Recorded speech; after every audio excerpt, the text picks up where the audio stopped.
अल्लाह तेरा है एहसान, रोज़ नमाजें और कुरान है ये सब रूहे ईमान नूरे रमज़ान। अस्सलाम वालेकुम। उम्मीद करते हैं आप सब खैरियत से होंगे। अल्हम्दुलिल्लाह हम भी ठीक हैं। अल्लाह ताला हम सबको अपने हिफ्ज़-ओ-मान में रखे, हर दुख बीमारी मौजी मर्ज़ से महफूज रखें, आमीन सुम्मा आमीन।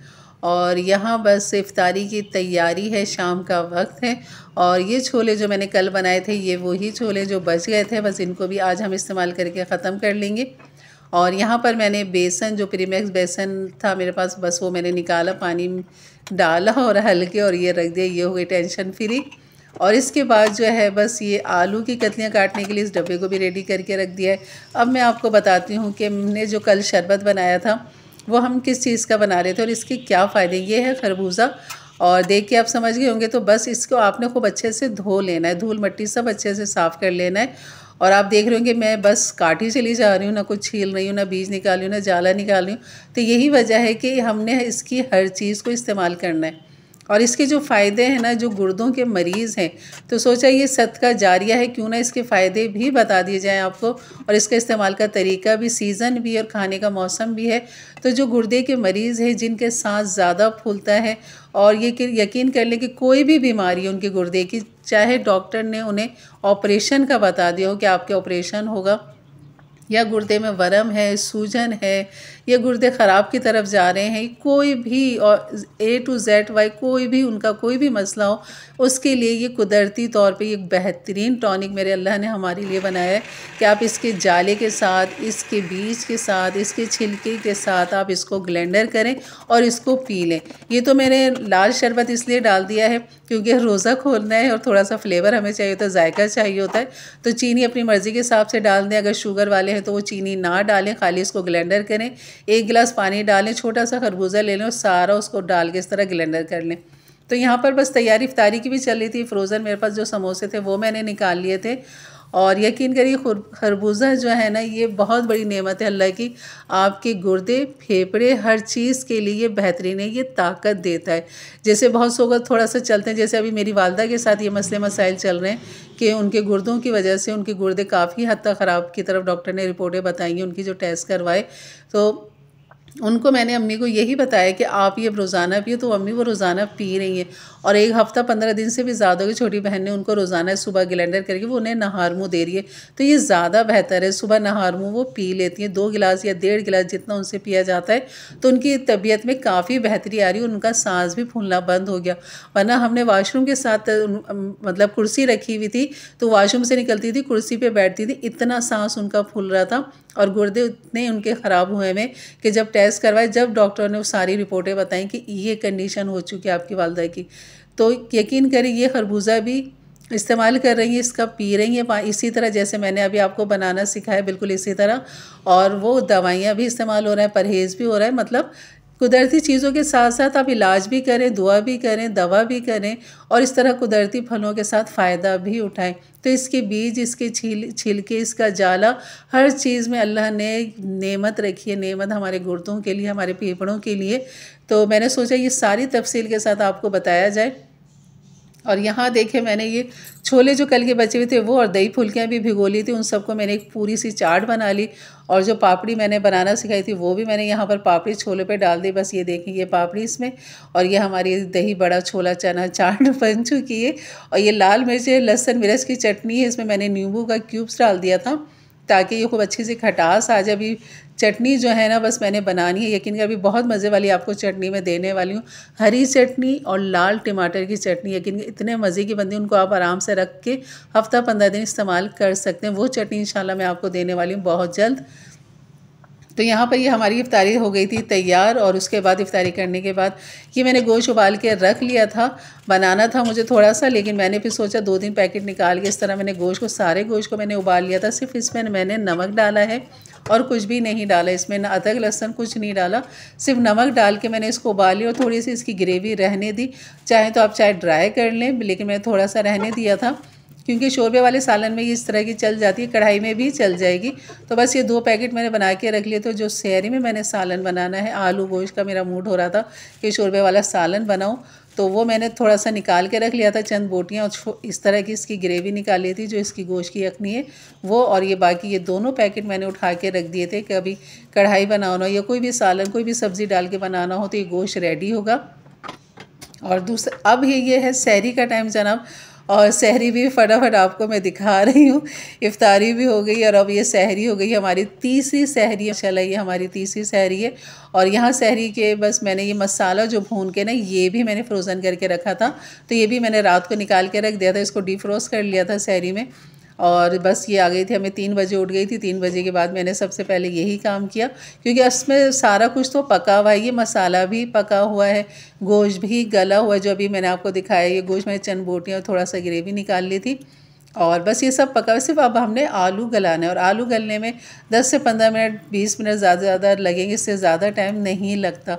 तो मुझे इसलिए परेशानी नहीं हुई, तो मैं कोई भी सालन या कुछ भी बनाती हूँ तो मैं सहरी में ही पकाती हूँ। और यहाँ पर ये मसाला बस भुनाई की तरफ भुना हुआ तो है, लेकिन घी तेल मैंने इसमें और डाल दिया था, थोड़ी सी लाल मिर्च भी मैंने डाल दी थी, तो ताकि खूब अच्छा सा और इसको भून लें, गोश्त के साथ भून लें, जैसे कि अभी मैं गोश्त डालूँगी इसके अंदर। और आलू को इस तरह मैंने लंबाई में काट लिया था, और ये देखें बस मसाला हमारा बेहतरीन तैयार, झटपट सा ये बन गया था। ये देखें बस इसमें कुछ भी नहीं करना, थोड़ा सा भूनना है। अब मैं इसके अंदर गोश्त की बोटियाँ डाल दूँगी, और ताकि गोश्त के साथ ये मसाला खूब अच्छा सा भुन जाएगा।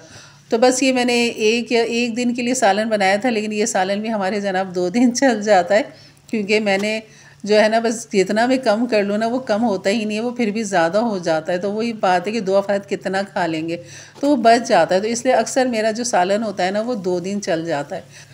और जबकि अभी जो हरी मिर्च कीमा बनाया था वो भी रखा हुआ है, उसका भी मैं सोच रही हूँ क्या करूँ। तो मैं ले आई थी उसके लिए करेले, और करेले कीमा में उसको बना दूँगी, मज़ीद उसके अंदर प्याज टमाटर मिर्चें खुद सब चटपटा सा करके उसे करेले में भर के बना दूँगी। तो वो मैंने भी अभी रख दिया वो सालन। तो यहाँ पर बस सहरी के लिए अब चाय बना दी जा रही है, और चाय भी चढ़ गई, और यहाँ पर ये सालन भी हमारा बेहतरीन पक रहा है। आलू गलने की देर है, बाकी ये बेहतरीन तैयार है। और यहाँ पर जो है ये चाय भी तैयार है। बस अब चलते हैं पराठे की तरफ, पराठा बनाएंगे।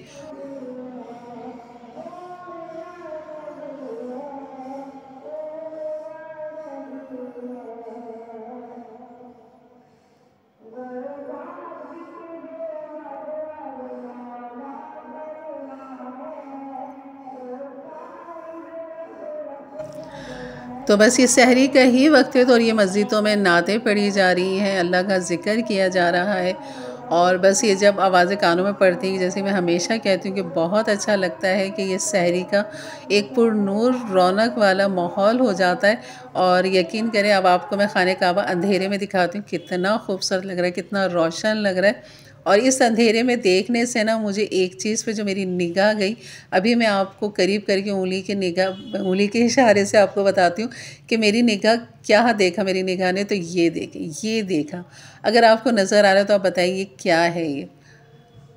तो यकीनन आप भी समझ गए होंगे, ये लिखा हुआ है अल्लाह, बहुत बारीक बारीक से सुराखों के साथ ये अल्लाह लिखा हुआ है, जो इससे पहले मेरी कभी निगाह नहीं पड़ी इसके ऊपर।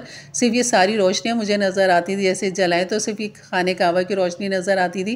तो इत्तेफाक से मैंने अंधेरे में देखा तो ये था। और अब टाइम हो रहा है 4:15, और 4:15 के बाद फिर आ जाती हूँ मैं किचन में, और मिर्ज़ा को भी मैंने उठा दिया है, क्योंकि बस अब मैंने पराठा बनाना था। सालन भी तैयार है, आलू गोश्त का सालन, और चाय भी बस तैयार है, इसमें दूध डालना है, बाकी सब रेडी है। बस पराठा बनाऊंगी ताकि मिर्ज़ा भी उठ जाए, और उसके बाद जो है ना फिर सहरी कर लेंगे अल्हम्दुलिल्लाह।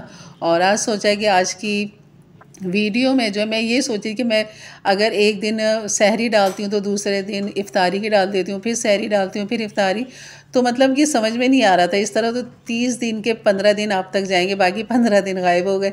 तो सोचा क्यों ना दोनों को मैं एक साथ मिलाकर ही पूरी मतलब वीडियो बना के डाल दिया करूँ, सहरी भी और इफ्तारी भी, कि दोनों मेरी रूटीन आपके साथ शेयर हो जाए कि हमारी सहरी और इफ्तारी किस तरह हो रही है। और ये जो छोटे मोटे जो टोटके होते हैं, जो बातें होती हैं, वो भी आप तक पहुंच सकें। तो जैसे कि मैंने खरबूजे का बताया ना, यकीन करें बहुत फ़र्क पड़ा है अम्मी को, और इसलिए मैंने आज सोचा कि क्यों ना इसके फ़ायदे बता दिए जाएँ। तो मिर्ज़ा को जब मैंने पहली दफ़ा जब बना के दिया था पहली इफ्तारी में, तो कहने लगी कि कोई हम मरीज़ हैं क्या। तो मैंने कहा मरीज़ ही थोड़ी खाएंगे, ये तो सभी के लिए खरबूजा वैसे भी तो खाते ही हैं ना, तो क्यों ना इसके पूरे फ़ायदे ले लिए जाएं, इसके बीज के साथ, इसके जाले के साथ, इसके छिलके के साथ। तो मैंने जब मिर्ज़ा को समझाया तो उनकी समझ में आ गया। तो मैंने कहा चलो कभी आपने ऐसे ही खरबूजा खा लिया, कभी इसका हमने शरबत इस तरह बना लिया। तो मतलब जब तक ये सीज़न में है तो आप सेहतमंद भी हैं ना, तब भी आप अपने इस्तेमाल में रखें। इससे पहले आप ख़राब होने का इंतज़ार करें तो आप उससे पहले ही इस्तेमाल करना शुरू करें। और यकीन करें ये शरबत बिल्कुल ख़राब नहीं होता।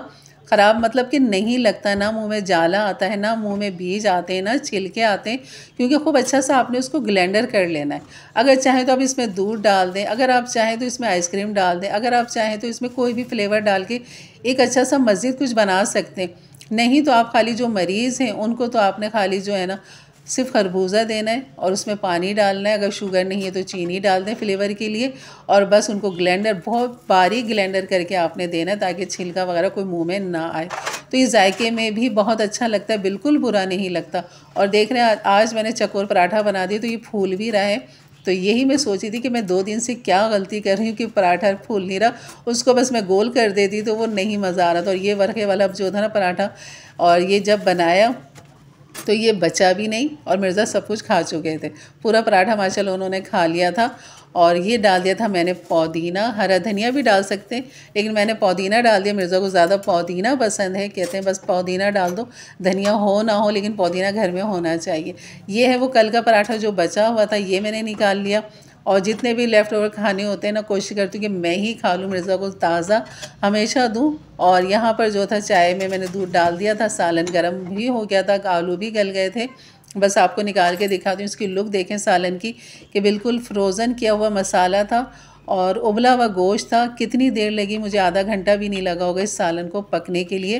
तो ये फ़ायदा होता है कि सहरी में आप आराम से खाने बना सकते हैं। इसी गोश्त के साथ आप कढ़ाई बना लें, इसी गोश्त के साथ आप सब्ज़ी डाल के कुछ बना लें, यानी कि गोश्त गला हुआ होगा तो आप इसके साथ कुछ भी सालन बना सकते हैं। तो यहाँ हमारी चाय भी रेडी है। ये सालन की लुक देखें, यकीन करें मिर्ज़ा शोरबा पी गए थे, पराठा भी माशाल्लाह पूरा उन्होंने खा लिया था। और ये मेरे लेफ़्ट ओवर जो कल के, ये मैं खाऊंगी। इसके अंदर सोचा चलो आलू गोश्त का सालन डाल लेती हूँ ताकि खूब अच्छा सा हो जाए, क्योंकि अभी भी मुझे अपनी भूख इतनी ख़ास नहीं लग रही थी, इसलिए मैंने अपने लिए रोटी पराठा कुछ नहीं बनाया। और जो कल का बचा हुआ था बस वो खा लूँगी और ये खा लूँगी, बस काफ़ी है। तो ये होता है कि मर्दों के लिए ज़्यादा हमें ख्याल रखना पड़ता है, क्योंकि वो बाहर जाते हैं, काम करते हैं, तो उनकी खुराक का ज़्यादा ख्याल रखना चाहिए, ना कि हम अपने लिए रखें, क्योंकि हमने तो घर में ही रहना होता है। एहतियात तो हमने अपने लिए भी करनी होती है, लेकिन अल्हम्दुलिल्लाह हमें इतनी मेहनत नहीं करनी पड़ती है। हम घर में होते हैं तो मर्द ज़्यादा मेहनत करते हैं, इसलिए उनका ख्याल ज़्यादा रखना ज़रूरी है। तो ये थी हमारी आज की रूटीन। यकीनन अच्छी लगी होगी तो लाइक कर दीजिएगा। मेरे चैनल पे नए हैं तो ज़रूर सब्सक्राइब कर दें, बेल के बटन को क्लिक कर दें, ऑल के बटन को प्रेस कर दें ताकि मेरी वीडियो की नोटिफिकेशन आपको मिलती रहे। और ये देखें ट्रे बिल्कुल साफ़ हो चुकी है, ना मैंने बचाया ना मिर्ज़ा ने बचाया, अल्हम्दुलिल्लाह आज कुछ नहीं बचा। आज जो बचा है ना सिर्फ आलू गोश्त का थोड़ा सा सालन बचा है, जो इंशाल्लाह वो कल सहरी में हम इस्तेमाल करेंगे। तो इजाज़त दीजिए, अपना ख्याल रखें, दुआओं में याद रखें। अल्लाह हाफ़िज़।